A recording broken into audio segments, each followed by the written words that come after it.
हाँ देखिए, तो अब तक के जो डिस्कशन हुआ मेरे समझ से जितने भी ऑफिसर हैं सब लोग को क्लैरिटी है इस बात के लिए कि कब प्रोवेट होगा कब एले होगा और दोनों में क्या डिफरेंस है डिस्टिंक्शन है ये भी हम लोग डिस्कस करने से समझ गए।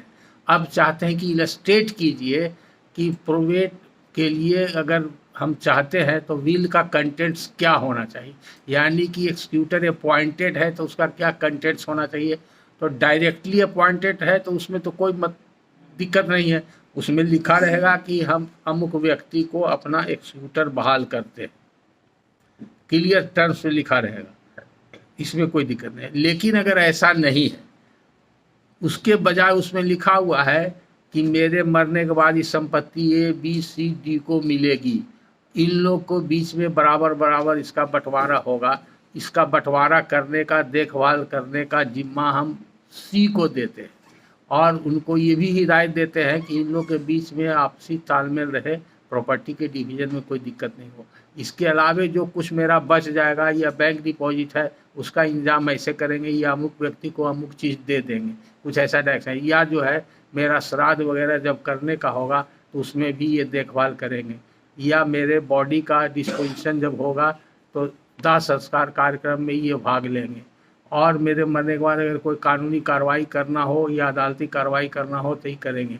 कुछ इस तरह का 2-4 काम उसको असाइन कर दिया गया है, तो उससे पता चलता है बाई नेसेसरी इम्प्लीकेशन उसको एक्यूटर मान लिया गया। वर्ड नहीं भी लिखा हुआ है तो सिर्फ काम असाइन किया हुआ है, तो इस तरह का रहेगा। तो अलग अलग केस में अलग अलग डायरेक्शन मिलेगा, कुछ कुछ हाँ मैंने हाँ हाँ हाँ हाँ। तो एक्चुअली जो होता है ट्रस्टी होता है, ट्रस्ट का मतलब क्या हुआ, ट्रस्ट का मतलब विश्वास। हम आपको इस प्रॉपर्टी का ट्रस्टी बनाते हैं, यानी कि हम ये प्रॉपर्टी आपको इंटरेस्ट करते हैं, किस लिए, देखभाल करने के लिए, प्रोटेक्ट करने के लिए, प्रिजर्व करने के लिए, या इसको मैनेज करने के लिए, फ्यूचर में बंटवारा करना, हाँ जो भी है। तो वो executor is also a trustee. अब यही कंडीशन है कि executor may be beneficiary, he may be a legatee और he may not be a beneficiary और लीगेटी। इंडिपेंडेंट थर्ड पर्सन को भी हम एक्सिक्यूटर बना सकते हैं जिसका कि विल के प्रॉपर्टी में कुछ लेना देना नहीं है, मरने के बाद उसको एक पैसा नहीं मिलने जा रहा बल्कि उसको 10 तरह का काम दे दिया गया, तो ऐसा भी हो सकता है। तो इसमें तो कोई दिक्कत है नहीं। तो विल के कंटेंट से अब आपके पास कोई विल आवेगा तो नेसेसरी इम्प्लीकेशन वाला कंटेंट्स पढ़ करके आप समझ लीजिएगा, इसमें कन्फ्यूजन नहीं होना चाहिए। इसलिए एक बात बता देते हैं कि ज़्यादातर विल में लिखा रहता है कि इनके सेवा टहल से खुश हो करके, जैसे गिफ्ट में रहता है वैसे हम इनको अब हमारे मरने के बाद ही प्रॉपर्टी इनको मिले, अमुक व्यक्ति को मिले, और मेरा श्राद्ध कर्म ही अच्छा से कर दे, या हमको बनारस में ले जाके मेरा श्राद्ध कर दे, या गया श्राद्ध कर दे, इस तरह का मिलेगा आपको।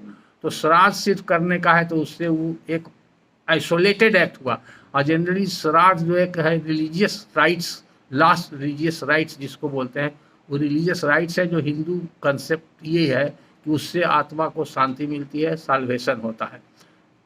तो इसके लिए हर आदमी इच्छुक रहता है, उसको इन लेटर एंड स्पिरिट अगर उसमें लिखा हुआ है तो उसका ये मतलब नहीं है कि वो प्रॉपर्टी रिलेटेड नहीं है। अगर प्रॉपर्टी रिलेटेड कोई एक्शन उसका है तब वो एक्सिक्यूटर के इम्प्लीकेशन में होगा, समझ रहे हैं। वो श्राद्ध वगैरह सिर्फ लिखा हुआ कॉमनली सब में मिलेगा। तो कुछ लोग ऐसा भी जुडिशियल अफसर लोग हमारे पास आए और बहस किए कि सर इसमें तो लिखा हुआ है मेरा श्राद्ध कर देंगे और कोर्ट से प्रोवेट ले लेंगे, 2 वर्ड को पकड़ लिए, नहीं दोनों से नहीं है। प्रोवेट तो लेने के लिए किसी को भी कह देगा तो कहने से प्रोवेट नहीं मिलेगा। टेस्टेटर को तो मालूम नहीं है कि हमारे कहने से प्रोवेट मिल जाएगा। 222 का जानकारी तो टेस्टेटर को है नहीं कि 222 क्या कहता है। तो वो जनरल टर्म में स्टीरियोटाइप का वो कंटेंट्स लिखता है। जनरली जो विल लिखता है, जो राइटर लोग, they are not expert, legal expert नहीं है वो लोग, बाई वर्च्यू ऑफ प्रैक्टिस देख देख करके सीखता है और सीख करके लिखता है। तो इसलिए यहाँ पर ड्राफ्टिंग जो होता है इंडिया में टेस्टामेंट्री डॉक्यूमेंट उतना परफेक्ट नहीं होता है।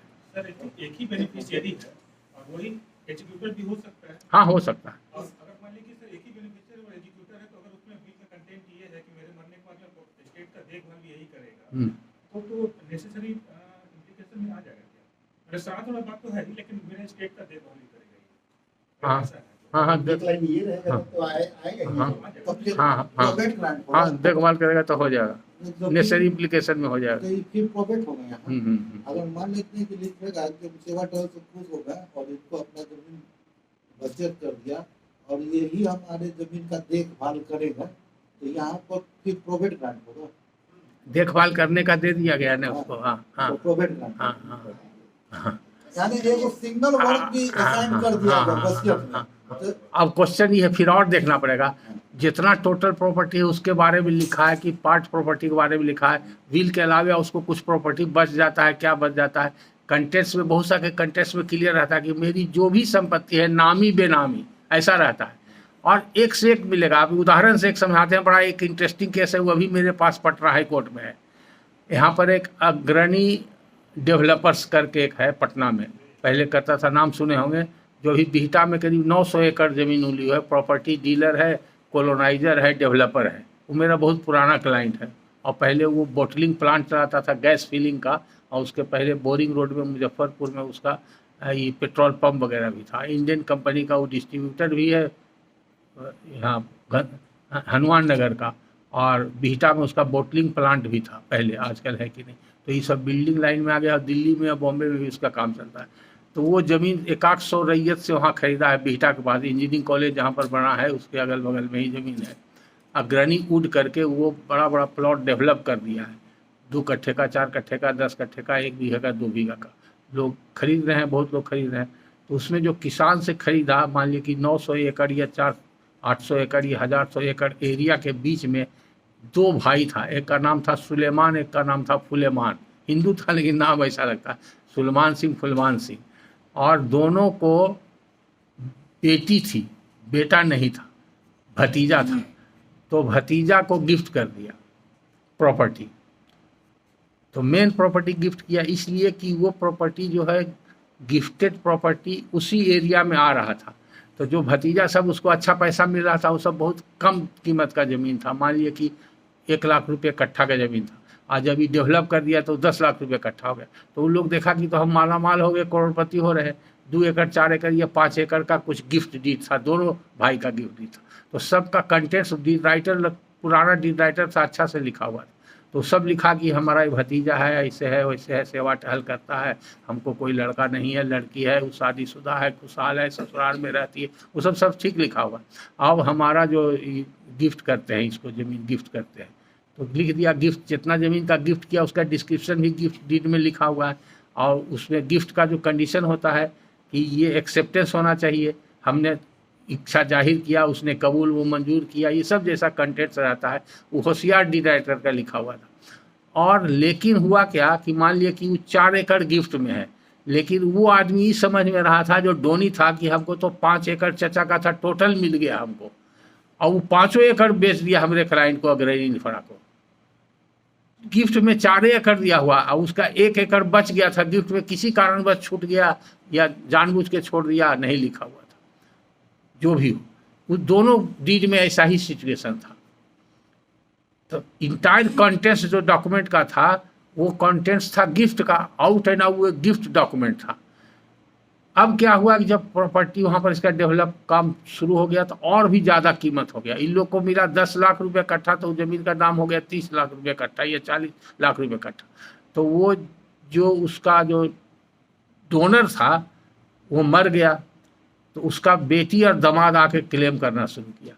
और क्लेम कहाँ किया, जब ये लोग म्यूटेशन के लिए अप्लाई किया, अग्रणी वाला मेरा क्लाइंट था, म्यूटेशन में ऑब्जेक्शन कर दिया कि गिफ्ट डीड में 4 एकड़ है, तो ये 5 एकड़ कैसे कर दी, 1 एकड़ आउटसाइड गिफ्ट है, उस पर इनका टाइटल हुआ ही नहीं, इनका नहीं होगा। और उसने बीच में था ज़मीन, तो उसको जाने से रोक दिया, तो उसका प्रोजेक्टे गड़बड़ा गया, डिस्टर्ब हो गया।